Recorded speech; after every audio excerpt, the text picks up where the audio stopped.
Terumos, Aleph Hey.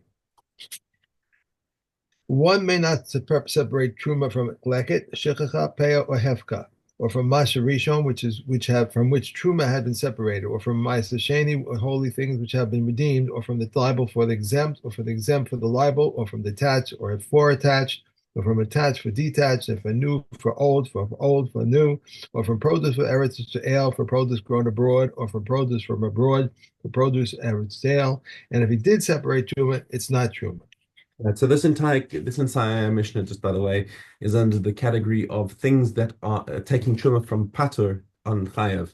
The rule with truma is it always has to be taken from chayav on chayav. Okay, Okay. otherwise, if it's once it's patur, it can't participate. Mhm. Uh, Five may not separate truma, but if they did separate, the truma is truma. And who is he who is mute or drunk or naked or blind or about carry may not separate truma.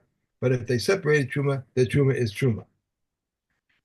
And one may not separate truma by measure, by weight, or by number, but he may separate from what has been measured, weighed, or counted. One may not separate truma in a measuring basket or a hamper, but he may separate in them half or a third of their volume. And one may not separate truma in a saw, half full, for half of it is a measure. Okay.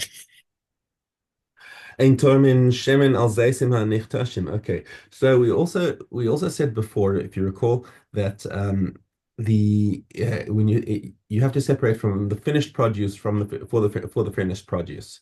Okay, so you can so we said you cannot separate from olives for oil because the olives are not finished and the oil is finished. Right. Yeah. Okay, so now our Mishnah tells us the opposite. Ein Tormin Shemin al Zaysim HaNichtashim. Similarly, if you've got olives that are going to be crashed, you can't even separate from really finished oil for those olives that have not yet been crushed. Okay, because you're separating from the finished product for the non-finished product, which is lechatchila not okay, but we're going to see in a second. V'lo yain al anavim hanidrachim, and similarly for wine from grapes that are destined to be crushed. Ve'im taram truma so truma v'yachzor v'yitrom. First of all, his truma is valid. What he took is now a valid truma and has to be given to the kohen. And but as a knas on him, we said you still have to take truma from the grapes and from the olives that haven't yet been crushed. Why did they do this? Chazal wanted to make sure that you're still going to be careful about tuma and tara with your olives and your grapes, because now what's happening if you're taking truma, you got to be careful about truma and tara because the truma is going to have to go to a kohen, right? And he's got to be able to. So you've got to be careful about the produce. But once you've taken out the truma portion, you say, hey, why am I going to bother with like all this stuff of truma and tara? Because I've already separated the truma. So let me just crush what I need to, and I'll give the Maaser Rishon to the Levi, and it's his problem that he's going to separate it in. Okay, so then we say no, no, you can't do that, and that's why we have a knas on him.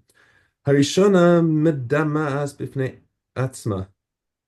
So the first one, when you say Harishona medamas bifnei atzma, so if the first truma fell back into the chulin, um, and there's not and you don't have 100 parts against the truma. Remember, truma's got to be nullified by 100 to 1. Um, so if the and that's your usual situation is that you're not going to have 100 parts in the chulin to nullify it. Um, so that will cause the whole section, the whole chulin to become meduma, and therefore you've got that issue of truma mixed in with chulin, which has to be sold to the kohen, etc. The chayvan aleha chomesh, and if you did eat from it, then you have to restore chomesh to whatever you ate as the din of truma. Aval lo shniya, the second truma that he took. Remember, we said there's a knas on him to take. So the second truma that he takes now does not make meduma, because it was added as a gezer derabanan. So we will make it on the second one that if it fell back into the original, we say no, no, it's batel. We'll allow it to be batel, and and therefore there's no din of chomesh either on the second one. Okay. Okay. Mishna tes v'tarmin shemen al zeisim hanichbashim. Now, nichbashim as opposed to nichtashin. Nichbashim is when you're going to take the olives and pickle them so that you can eat them. Okay. V'yayin al anavim lasasam tzimukim, or grapes, if you want to make them into raisins, or you just want to keep them fresh for eating as well. Um, so, so this mission is interesting because now it's saying that you can actually take on the oil for the olives in this case, and from the wine on the grapes in this case, because both cases are finished product. Okay, because I was wondering, it says in my English, it says one may separate, which means Yes. you don't have to. Right. So, right. One Right. may. Lechatchila, you should be separating from again from. Well, I mean, we say if you may, that is actually a permission lechatchila.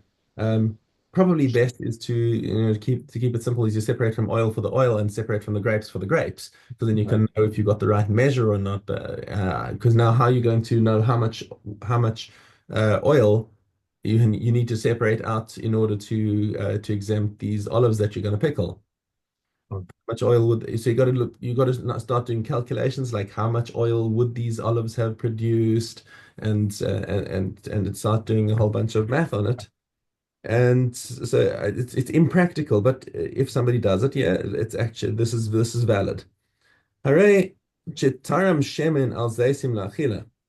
Now what happens if he actually did take oil for olives that were going to be eaten, or zaysim al zaysim la'achila, or if you took from even if you take oil out of the equation and just say all you got is a pile of olives that you separated out other olives on because you're gonna eat them. So you've given your truma from these olives. Yain al anavim lechila, anavim al anavim lechila. And same thing goes for grapes. If you separated wine or other grapes for these grapes that are going to be eaten. So now you did a good job. V'nim lach ledorchan. And now you look at this and change your mind and said, I don't feel like eating this many grapes or olives. Okay. Let me take these ones and crush them. Okay. Ein tzarich litrom. As long as it was a genuine thing that you weren't you weren't just like pretending that right. that these are that these grapes are actually for eating, and then you changed your mind about these grapes that are for eating and decide that you're going to squeeze them. That's okay because now once they have already been exempted, they're exempted. The only reason why you couldn't do it before was because your intention creates the reality. If your intention was that these grapes are going to be eaten, then that is the reality, and those are finished grapes, and you can take truma from finished grapes. What you can't do is take truma from unfinished grapes because they've still got to. If your intention originally was to squeeze them, then this is not the finished product, and you cannot take truma from an unfinished product. Right. Okay. Okay. Yud. Ein tormin midava shenigmara malachto al gadava shelo nigmara malachto. Okay, so this is exactly this is a summary of exactly what we've been talking about. Is that it's got to be nigmar malacha, not on something that's not nigmar malacha. V'lo midava shelo nigmara malachto al dava shenigmara malachto. Okay, so not either way. You can't take from unfinished on finished or finished on unfinished. And even on two items that are not finished. So let's just say you've got a batch of grapes that's about to go into the vat, and you say, well, let me just quickly take the truma now. And we say, you cannot do that. However, in this, we say that if he did take truma, the truma is nonetheless valid. Okay. Now this leads to huge amounts of argument in the commentary because this appears to be a flat out contradiction with the earlier Mishnah, Mishnah Daled, right? Where we talk about taking truma from olives on oil on olives. Um, Right. and there's a machlokes between Beis Shammai and Beis Hillel about whether it's effective or not. And Beis Shammai is more machmir, and they say yeah, the truma is inside themselves, and Beis Hillel say no, no, it wasn't truma. So what's the difference between that and here? And a lot of ink is spilled in the Mefarshim about what's the difference between all these cases, and the and some even in the Gemara. Um, the Gemara has a machlokes between the Amoraim about what's the difference between these cases. Where one Amora is saying that it actually that one's talking specifically about oil and wine, because of the concern of Tuma and Tara. But in general, our Mishnah over here is talking about a generality, and the generality is that actually, but Yavad, it's still actually okay. Um, but there's a lot of depth in here about um, what is different between them. Um, and yeah, I don't think we're going to go into all the depth over here, but we'll just leave it as something that there's a lot of ink spilled over it, and tzarech iyun to understand what the contradiction is between those mishnayos. Hmm. Okay, back to Shvius Tespes. Okay. Base. There are three countries in regard to Bior: Judah, Transjordan, and Galil. And each is divided into three regions: the Upper Galil, the Lower Galil, and the valley from Kefar Hananya upward, where no sycamores grow, is Upper Galil. From Kefar Hanana downward, where sycamores grow, and Lower Galil. The sycamores grow is Lower Galil. And the regions of Tiberias is in the valley. And in Judea, the mountain, the plain, and the valley. And the plain of Lydda is like the plain of the south, and its mountains is like the king's mountain range, from Bet Horon unto the sea, and is one region. Yeah. And why did they say three countries? So that they may eat in each one until the last is gone. Reb Shimon says they spoke of three countries only concerning Judea, but the other countries are like the king's mountain, and all countries are in as one in regard to olives and dates. One may eat on account of hefka, but not if it's guarded. Rabbi Yossi permits it also if guarded. One may eat on account of vetching and on account of derufra, but not on account of autumn grapes. Rabbi Yehuda permits if they are ripened before the end of the summer. Okay. Kilayim. Yeah. Zion, Zion. Kalayim. Kalayim. Okay. Zion. If the wind blew vines over grain, he must immediately make a fence. If a mishap befell him, it is permitted. If one's grain bent under a vine, so also vegetables, he turns it back and does not render forbidden. When does grain become forbidden? When it strikes root. And grapes, when they become as large as white beans. Grain which has become fully dried or grapes that are fully ripened are not rendered forbidden. Perforated plant pot renders forbidden in a vineyard, but one that is not perforated does not render forbidden. Reb Shimon, however, says both are unlawful and yet are not rendered forbidden. If one carries the perforated plant pot through a vineyard, if it increased by 200, it's forbidden. Vineyard kalayim may either be sown or nor maintained, and it is forbidden to derive any benefit from it. Seed kalayim may neither be sown nor maintained, but is permitted to eat it and, of course, derive benefit from it. Any benefit may be derived from kalayim garments and only forbidden to wear them. It is permitted to rear kalayim animals and only forbidden to breed them. Animal kalayim may not be paired one with the other. Right. Okay. The dime.